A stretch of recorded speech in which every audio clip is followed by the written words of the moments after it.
With the two mainstream special attraction matches behind them, WCW plans to capitalize on the big exposure with a loaded show hyped by the announcers as a Night of Champions with 5 title matches. First announced was the main event of Goldberg vs Meng for the WCW title, building up Meng as a challenger throughout the hour with him laying out several wrestlers and security, along with a rematch for the tag belts with Hall and Giant against Sting and Nash. After being attacked last week before the match, Lex Luger came out calling out Bret Hart, resulting in another big match of Hart vs Luger for the US belt. The announcers opened the show saying that they got an order not to talk about the Road Wild main event from Saturday night, hyping the resultant footage for later in the show in a way to hold potential additional viewers on the night.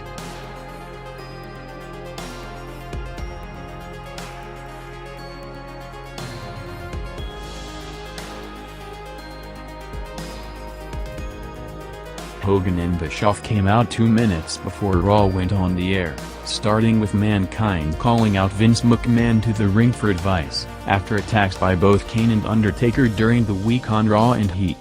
With Kane again revealing himself as Taker in the mask after a brawl with Mankind last night.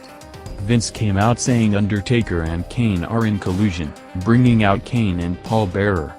Vince accused Kane of again being Taker in disguise, telling him to take the mask off just as the lights went out with Taker appearing in the ring.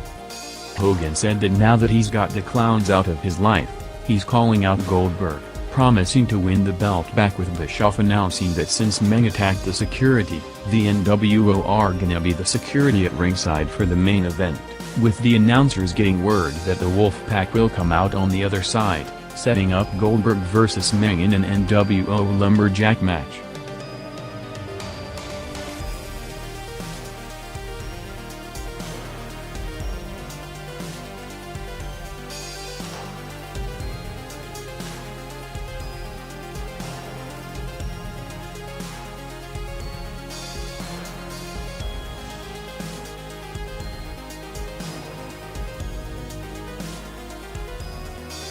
The first title match of the night saw Chris Jericho winning the TV title against Stevie Ray after Giant attacked Ray to give Jericho the win, building to Jericho possibly joining nWo Hollywood. Bischoff returned to clarify the situation on Road Wild, showing one-sided pictures from the match, telling viewers not to watch The Tonight Show later because any footage Leno shows them will be edited and doctored, with additional footage of the match from WCW officials still yet to come. Next on Raw was a Brawl for All fight with Droz beating Savio Vega to advance, going against a 3-way Cruiserweight match on TNT.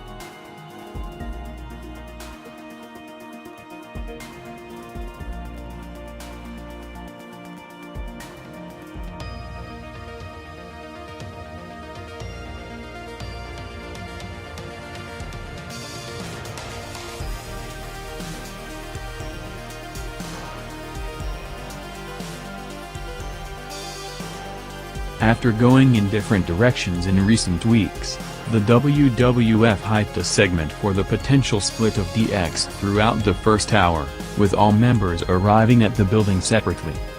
With the Hart vs Luger match set to start, the segments were going head-to-head. X-Pac and Hunter continued to tease them going solo, leading to a swerve of them working the crowd to reveal that the group is united. Bret and Luger went over 16 minutes, ending with Luger going over with the rack to win the belt, bringing out the Wolfpack for the post-match celebration.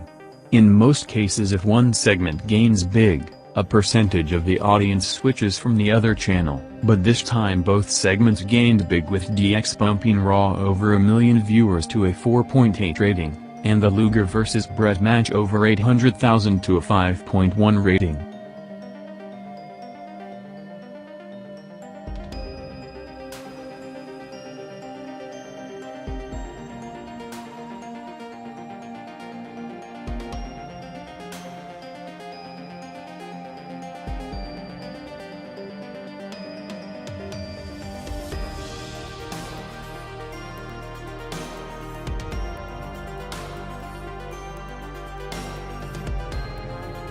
Steve Austin opened Raw's second hour in a backstage interview, throwing Michael Cole into the shower.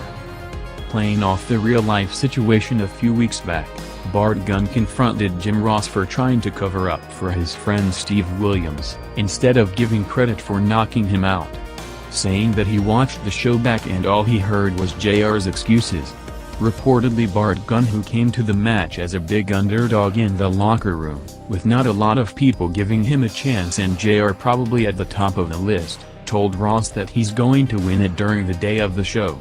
Godfather, who was scheduled for a match with Vader, offered him a deal to drop it, with Bart Gunn attacking both, building up next week's semi-finals with him and Godfather, creating a unique situation of a worked angle to build to a shoot match. WCW finally showed pictures and the result of the Road Wild main event over 2 hours into the show, ending up with Leno celebrating along with both Dallas Page and Goldberg, in the first hint of their future match.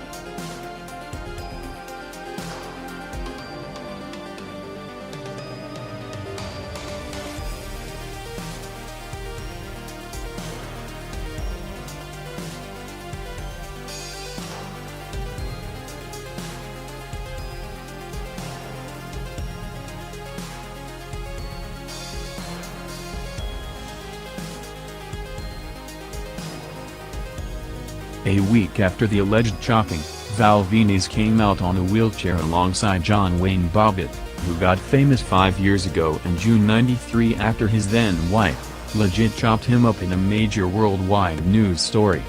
Val said that he's now half the man he used to be, before revealing that due to a cold shrinkage the Big Valboski is alive. In one of the closest fights in the tournament, Bradshaw and Mark Mero went into an extra round after a draw, with Bradshaw winning a close decision that could have gone either way. WCW had Curt Hennig vs. Konnan in a rematch from last week, and Scott Hall and Giant, who showed good chemistry as a team, doing a survey between WCW, Hollywood and the Wolfpack, with the Rapid City, South Dakota crowd popping big for the Wolfpack.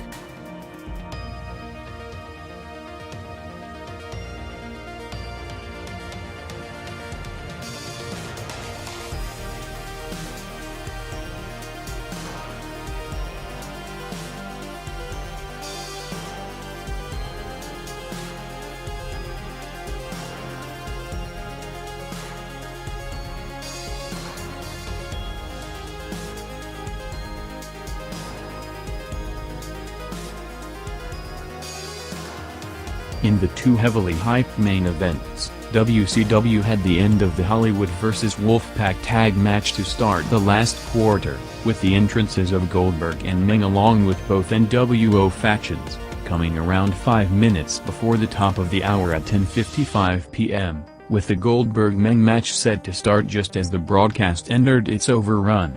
ending with Goldberg getting up from Meng's grip and going over clean, planting the seeds for future programs in the post-match segment with Hogan hitting Goldberg with a chair, and him spearing Nash instead.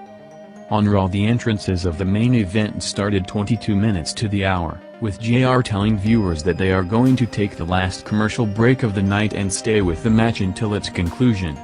The Four Corners match, built throughout the show as the most star-studded match in history, featuring for the first time ever the tag team, European, IC and World Champions all in the same match, resulting in one of the hottest matches in show history, going over 15 minutes to close the show, with Kane suspiciously pinning Taker after one chalk slam with the idea that Taker sold the match, ending the show with a Austin Taker stare down,